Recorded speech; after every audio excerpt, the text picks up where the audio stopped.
दोस्तों, इस चैनल पर आपको सुनने को मिलती हैं डरावनी कहानियां।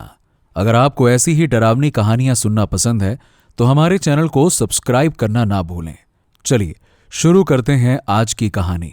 कहानी शुरू होती है राजस्थान के बीहड़ इलाकों से, जहां रेत के टीले और वीरान रातों में सिर्फ सियारों की आवाजें गूंजती हैं।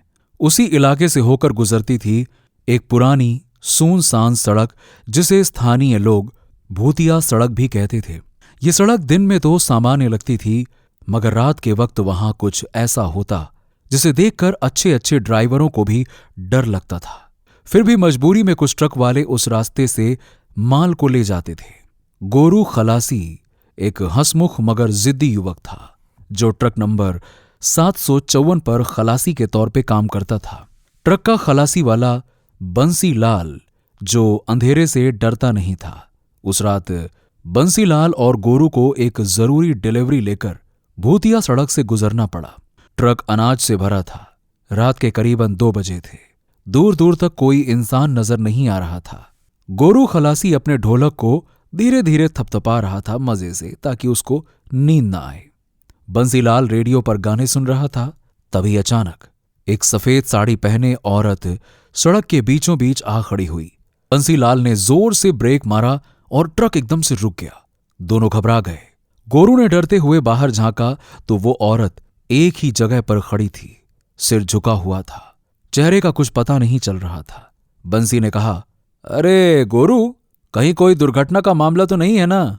अच्छा, गोरू उतर के देखते हैं। तभी गोरू खलासी डरते हुए कहता है, साहब मत जाओ, मुझे कुछ ठीक नहीं लग रहा। मगर बंसी ने इंसानियत के नाते दरवाजा खोला और नीचे उतर गया। तभी अचानक वो औरत एकदम से हवा में गायब हो गई। गोरू चिल्लाया, साहब वापस आ जाओ, वापस आ जाओ।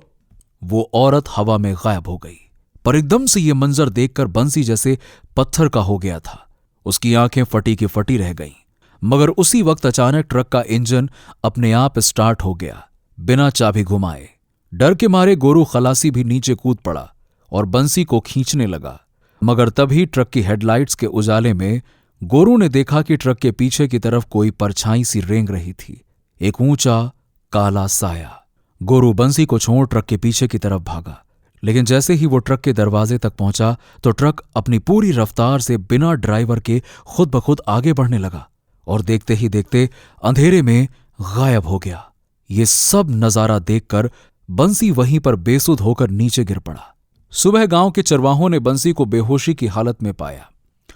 बंसी को होश आने पर उसने जो बताया वो सुनकर सबकी रूह कांप गई। उसने कहा कि एक औरत उसके ट्रक के सामने अचानक से आ गई।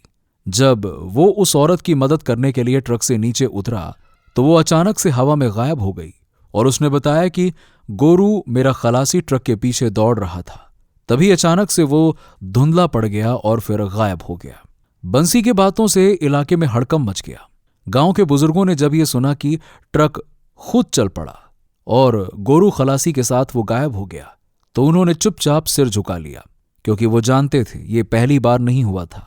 भूतिया सड़क इसका नाम यूं ही नहीं पड़ा था। कई साल पहले अंग्रेजों के जमाने में इसी सड़क पर एक गांव था, कर्णपुर। कर्णपुर एक छोटा मगर खुशहाल गांव था, जिसमें 100 से ज्यादा परिवार रहते थे। लेकिन एक रात भयानक हादसा हुआ।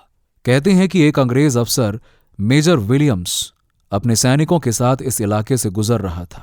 उसे कर्णपुर गांव के कुएं के नीचे सोने के सिक्के दबे होने की खबर मिली थी। लालच में आकर उसने गांव वालों को धमकाया, उन्हें मारा पीटा और खुदाई शुरू कर दी। गांव के लोगों ने बहुत मिन्नतें की, साहब इस जमीन के नीचे सोने से भी ज्यादा कीमती चीज है। हमारी दादी परदादी की आत्माएं यहां सो रही हैं, उन्हें मत छेड़ो साहब, उन्हें मत छेड़ो। मगर मेजर ने उनकी एक ना सुनी और खुदाई करना शुरू कर दिया। अगली रात पूरा गांव रहस्यमयी तरीके से गायब हो गया। मेजर विलियम्स और उसके सैनिकों की लाशें बुरी हालत में मिलीं, आंखें फटी हुई, चेहरा ऐसा जैसे मरते वक्त किसी डरावनी चीज को देखा हो। तब से वो जगह भूतिया सड़क बन गई। वहां जो भी रात को गुजरता वो या तो गायब हो जाता या फिर पागल होकर लौटता। जब बंसी ने गांव वालों को सब बताया तब एक बुजुर्ग ने कहा, गोरू अब उसी भूतिया दुनिया का हिस्सा बन चुका है। उसका ट्रक, उसकी ढोलक, अब सब उस श्रापित जमीन के हवाले हैं। हाँ, कहते हैं गोरू की आत्मा ट्रक नंबर 754 के साथ बंध चुकी है। कभी कभी अगर कोई ट्रक वाला उस सड़क से गुजरता है और गलती से ढोलक की आवाज सुन लेता है तो उसे रुकना नहीं चाहिए। अगर रुक गया तो वो भी उसी भूतिया कार्मा का हिस्सा बन जाएगा। कुछ साहसी लोगों ने कोशिश की कि ट्रक नंबर 754 को ढूंढा जाए, मगर उसे कभी ढूंढ न सके। अर्जुन मेहरा, एक साहसी पत्रकार जो अजीबोगरीब और अलौकिक घटनाओं की तह तक जाने के लिए जाना जाता था, उसने भूतिया सड़क और ट्रक नंबर 754 के बारे में सुना। अर्जुन ने तय किया कि मैं खुद जाऊंगा और देखूंगा कि सच्चाई क्या है। उसने एक कैमरा, रिकॉर्डर और एक खास ताबीज लेकर रात के वक्त उस सड़क पर कदम रखा। रात के करीबन 1:45 पर चारों तरफ धूल भरी हवाएं चल रही थीं। अर्जुन धीरे धीरे सड़क पर चल रहा था। कैमरा चालू कर दिया। अर्जुन को दूर से कुछ दिखाई देने लगा। वो एक ट्रक था। ट्रक बिना किसी ड्राइवर के धीरे धीरे चल रहा था। हेडलाइट्स जल रही थीं और ट्रक के भीतर से ढोलक की मध्यम आवाज आ रही थी। अर्जुन का दिल जोर जोर से धड़कने लगा, लेकिन वो रुका नहीं। वो कैमरा लेकर ट्रक के पास गया और एकदम से चिल्लाया, गोरू, गोरू, गोरू, मैं तुम्हारी मदद कर सकता हूं। मैं तुम्हारी मदद करने आया हूं, गोरू। ट्रक एक झटके से रुक गया। फिर ट्रक का साइड का दरवाजा धीरे धीरे खुला और वहां एक धुंधला राख जैसा चेहरा दिखाई दिया। गोरू की आत्मा ने फटी फटी आवाज में कहा, छुड़ाओ, छुड़ाओ, इस श्राप से छुड़ाओ, वरना तुम भी यहीं रह जाओगे।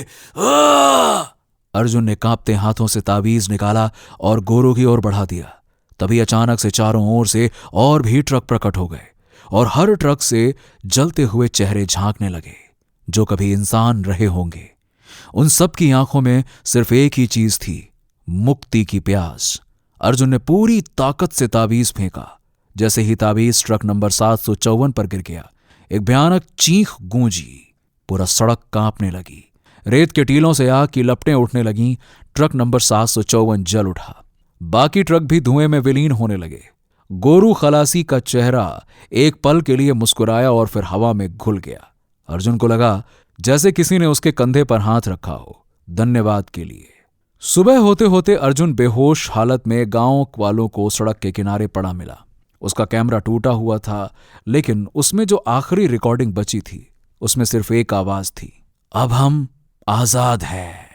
उस दिन के बाद से भूतिया सड़क पर कोई ट्रक नहीं दिखा, न ट्रक नंबर 754, न गोरू खलासी की ढोलक की आवाज। लेकिन कुछ लोग कहते हैं कि अगर कोई लालच में उस वीरान रास्ते से रात को गुजरे तो कहीं दूर से ढोलक की एक धीमी आवाज फिर से सुनाई देती है। शायद गोरू और उसके साथी एक नए शिकार की तलाश में फिर निकलते हैं। दोस्तों, आज की कहानी आपको कैसी लगी हमें कमेंट बॉक्स में कमेंट करके जरूर बताइए। अगर आपकी कोई कहानी है तो हमें मेल कर सकते हैं आप।